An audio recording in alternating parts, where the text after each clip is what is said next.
Law of conservation of energy in case of freely falling body. So మనకి intermediate 8 marks క్వశ్చన్లో ఇది కూడా one of the important 8 marks question అనమాట. So first of all law of conservation of energy అంటే ఏంటో తెలుసుకుందాం. దాని తర్వాత దాని ప్రూఫ్ని డెరైవ్ చేద్దాం. Law of conservation of energy. Conservation of energy అంటే ఏం లేదండి, సేమ్ ఎనర్జీ అనేది సేమ్ ఉంటుంది.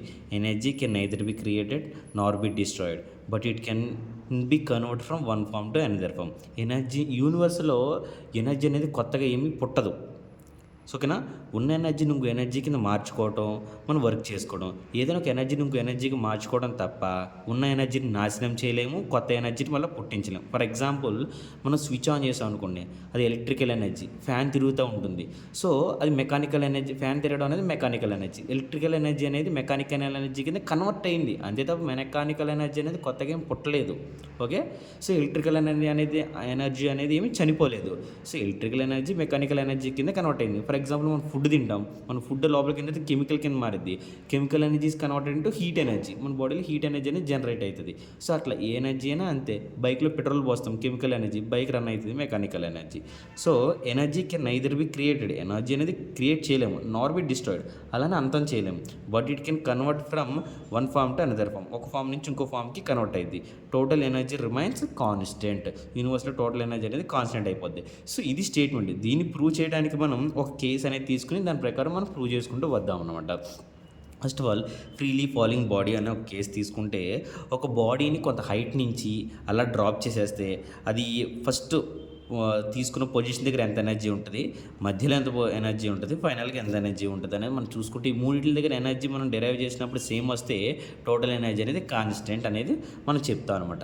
సో ఇలా కన్సిడర్ చేసుకోవడానికి మనం బేసికలీ ఇప్పుడు మనం చదువుకునే డెఫినేషన్ రాస్తాం, డయాగ్రామ్ రాస్తాం, డయాగ్రామ్ కూడా ఎక్స్ప్లెయిన్ చేస్తాం. That consider A body of mass m dropped from height h above the ground. ఓకేనా, ఒక మాస్ అనే ఒక బాడీ తీసుకుని దానికి మాస్ m అంట, హైట్ h అనే హైట్ నుంచి అక్కడి నుంచి వదిలేసాం, అంతే అయిపోయింది. ఫస్ట్ ఆఫ్ ఆల్, ఇది 3 కేసులు. టాప్లో తీసుకున్నప్పుడు ఏ అనే కేసు, మిడిల్లో బి అనే కేసు, ఫైనల్ గ్రౌండ్కి చేరుకున్నప్పుడు సి అనే case. First of all, at point A అనే పాయింట్ దగ్గర తీసుకుంటే ఎంత ఎనర్జీ ఉందో మనం కన్సిడర్ చేద్దాం. మనకి యూనివర్స్లో ఉండే రెండు మన మెకానికల్ ఎనర్జీస్లో మనం మాట్లాడుకున్నది రెండు ఎనర్జీలు చెప్పుకుంటాం. ఒకటి potential energy, then kinetic energy. Potential energy అంటే ఏంది, కెనెటిక్ ఎనర్జీ అంటే ఏంటంటే మనం ఆల్రెడీ ప్రీవియస్లో చెప్పుకున్నాము. పొటెన్షియల్ ఎనర్జీ అంటే ఏముంటుందంటే, ఏదైనా ఒక ఆబ్జెక్ట్ కనుక పొజిషన్ నుంచి చేంజ్ అయితే అక్కడ పుట్టేది పొటెన్షియల్ ఎనర్జీ. ఏదైనా ఒక ఆబ్జెక్ట్ కొంత వెలాసిటీతో మోషన్లో ఉంటే కనుక దాంట్లో మనం జనరేట్ అయ్యేది కెనెటిక్ ఎనర్జీ అని చెప్పుకుంటాం. ఫస్ట్ ఆఫ్ ఆల్, పొటెన్షియల్ ఎనర్జీకి ఫార్ములా P = mgh. కెనెటిక్ ఎనర్జీకి ఫార్ములా 12mv² అని చెప్తాం. చెప్పిన తర్వాత ఫస్ట్ ఆఫ్ ఆల్ mgh, దీని ఒక మాస్ m ఉంటుంది. ఈ బాడీ అనేది ఏ పొజిషన్ దగ్గర ఉన్నప్పుడు దాని మీద పనిచేసే గ్రావిటీ అనేది g ఉంటుంది. ఇక్కడ హైట్ ఎంత ఉంది అంటే h అనే హైట్ ఉంది. ఓకేనా, mgh అనేది రాసేసుకున్నాం. ఇప్పుడు కెనెటిక్ ఎనర్జీ ఏంటి అంటే 12mv² అనేది ఫార్ములా. మనకి ఏదైనా ఒక ఆబ్జెక్ట్ కొంత హైట్ నుంచి వదిలేటప్పుడు ఆ హైట్ ఇనీషియల్ పాయింట్ దగ్గర ఉన్న వెలాసిటీ అనేది 0 కింద కన్సిడర్ చేస్తాము. ఇప్పుడు అంతే, ఆబ్జెక్ట్ వదిలిన తర్వాత మూవ్ అవుతూ కిందకు వచ్చినప్పుడు దాంట్లో వెలాసిటీ పెరుగుతూ ఉంటుంది, అంతే తప్ప స్టార్టింగ్ పొజిషన్లో ఉన్నప్పుడు వెలాసిటీ అనేది 0 ఉంటుంది. అందుకే వెలాసిటీ 0. సో కెనెటిక్ ఎనర్జీ అనేది 0 ఇంటూ ఎనీథింగ్ 0 కాబట్టి v ప్లేస్లో 0 పెడితే మొత్తం 0 అయిపోద్ది. So total energy equal to kinetic energy plus potential energy. Kinetic energy ఎంత వచ్చింది మనకి 0 వచ్చింది, పొటెన్షియల్ ఎనర్జీ mgh వచ్చింది, టోటల్ ఎనర్జీ ఎంత mgh అని రాసుకున్నాం. ఇది పాయింట్ 1 అనుకోండి. తర్వాత అట్ పాయింట్ బి అనే పాయింట్ దగ్గర మనం చూసుకున్నట్లయితే కనుక, first of all potential energy కూడా mgh కదా, m రాసాం, గ్రావిటీ g రాసాం, h. ఇక్కడ h ఎంత ఉందంటే ఆబ్జెక్ట్ ఇక్కడ నుంచి ఇక్కడికి ట్రావెల్ అయింది. ఫస్ట్ ఆఫ్ ఆల్, ఫస్ట్ కేసులో ఇక్కడ చూసుకున్నప్పుడు ఆబ్జెక్ట్ నుంచి గ్రౌండ్కి h అనే హైట్ అనుకున్నాం. తర్వాత బి పాయింట్ నుంచి చూసుకుంటే ఆబ్జెక్ట్ నుంచి గ్రౌండ్కి ఎంత height, h - x. Total h అనుకుంటే A to B అనేది x కింద మనం కన్సిడర్ చేసుకుంటే లెట్ అనుకుంటే B to C ఎంత ఇది h - x కదా, అదే h - x రాసుకున్నాం. ఇందులో నుంచి ఈ కొంత పార్ట్ తీసేస్తే ఈ పార్ట్ వచ్చింది. సో B దగ్గర హైట్ ఎంత ఉంది, h - x. h ప్లేస్లో h - x అని రాసుకున్నాం. మల్టిప్లై చేస్తే mgh - mgx రాసుకున్నాం. ఇది పొటెన్షియల్ ఎనర్జీ వచ్చింది. దాని కెనెటిక్ ఎనర్జీ ఎంత, 12mv² అనేది ఫార్ములా మనకు తెలిసింది. సో ఫార్ములా తెలిసిన తర్వాత half M V square place ఏం రాసుకున్నాం. మనకు వెలాసిటీ తెలియాలి. బి అనే పాయింట్ దగ్గర మనకి వెలాసిటీ ఎంత ఉందో తెలియాలి అంటే మనకి V square minus U square is equal to 2as అనేది మనకి మోషన్ ఫార్ములాస్ 3 ఉంటాయి అనమాట. V square minus U square is equal to 2as, S is equal to UT plus half AT square అనేది ఒకటి, and V is equal to U plus AT అనే formulas 3 ఉంటాయి. దీంట్లో మనకి వెలాసిటీని ఫైండ్ అవుట్ చేయడానికి మనం ఈ కేసులో మనకి యూజ్ అయ్యేది ఈ ఫార్ములా అనమాట.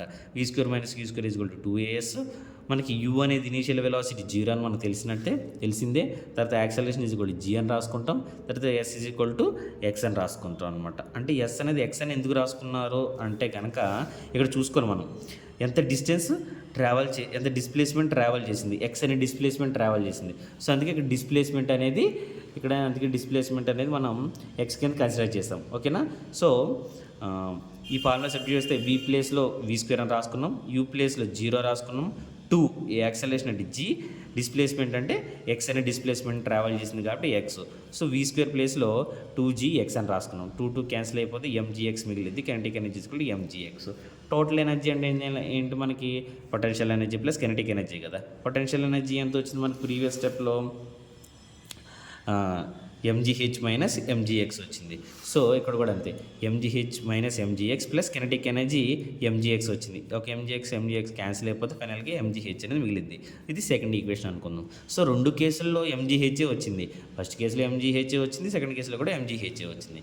సో ఇక్కడ పాయింట్ 3 అంటే లాస్ట్ పాయింట్ సి అనే పాయింట్ దగ్గర మనం చూసుకున్నట్టంటే అంటే ఆబ్జెక్ట్ గ్రౌండ్కి రీచ్ అయినప్పుడు అక్కడ ఎనర్జీ ఎంత ఉంది అని కన్సిడర్ చేసుకుంటే, for example height of the body అనేది హెచ్. ఇక్కడ హైట్ అనేది ఎంత ఉంటుంది, ఇక్కడ హైట్ ఏం లేదు, ఇక్కడ 0 హైట్ అనమాట. ఆబ్జెక్ట్కి గ్రౌండ్కి హైట్ అనేది 0 అయిపోయింది. సో పొటెన్షియల్ ఎనర్జీ mgh కదా, హెచ్ ప్లేస్లో 0 రాసుకుంటే పొటెన్షియల్ అనేది 0 అయిపోద్ది. ఇప్పుడు kinetic energy half M V square. ఇక్కడ కూడా మళ్ళీ ఇదే ఫార్ములా కన్సిడర్ చేసుకుని V square minus U square is equal to 2as, initial velocity 0, acceleration G, S అంటే డిస్ప్లేస్మెంట్. ఎంత డిస్ప్లేస్మెంట్ ట్రావెల్ చేసింది ఆబ్జెక్ట్ అంటే సి పాయింట్ రావడానికి ఆబ్జెక్ట్ టాప్ పాయింట్ నుంచి హెచ్ అనే డిస్ప్లేస్మెంట్ని హెచ్ అనే డిస్టెన్స్ని ట్రావెల్ చేసింది. అందుకే డిస్ప్లేస్మెంట్ ప్లేస్లో మనం హెచ్ అనేది పెట్టుకుంటాం. సో 2 యాక్సలరేషన్ ప్లేస్లో జీ, డిస్ప్లేస్మెంట్ ప్లేస్లో హెచ్ అని పెట్టుకుంటాం. వి స్క్వేర్ కూడా 2gh అనేది వచ్చింది. మనం అదే తీసుకొచ్చి ఇక్కడ 2gh అనేది వి స్క్వేర్ ప్లేస్లో సబ్స్టిట్యూట్ చేస్తే 2 క్యాన్సిల్ mgh అనేది వస్తుంది. టోటల్ ఎనర్జీ అంటే ఎంత, potential energy plus kinetic energy. Potential energy మనకి ఇక్కడ 0 వచ్చింది, కెనెటిక్ ఎనర్జీ mgh వచ్చింది. టోటల్ ఎనర్జీ ఎంత mgh. ఇది కేస్ 3. మనకి కేస్ 3లో mgh వచ్చింది టోటల్ ఎనర్జీ, కేస్ 2లో mgh వచ్చింది, అలానే కేస్ 1లో కూడా mgh వచ్చింది. ఇక్కడ మనం అదే రాసుకుంటాం. From the above 3 equations total energy is constant. Total energy 3 చోట్ల తీసుకుని కాన్స్టెంట్ అయిపోయింది. లా of conservation of energy is verified. Law of conservation of energy ఏం చెప్తుంది, ఎనర్జీ అనేది ఎక్కడ చూసుకున్నా కాన్స్టెంటే ఉంటుంది, బట్ ఒక ఫామ్ నుంచి ఇంకో ఫామ్ కన్వర్ట్ అవుతుంది అని చెప్తున్నాం. మనం 3 కేసులు తీసుకున్నాం, 3 కేసుల్లో మనకి ఎనర్జీ అనేది సేమే వచ్చింది. సో ఈ లా of conservation of energy in case of freely falling body అనేది హెన్స్ ప్రూవ్ అయిపోయింది.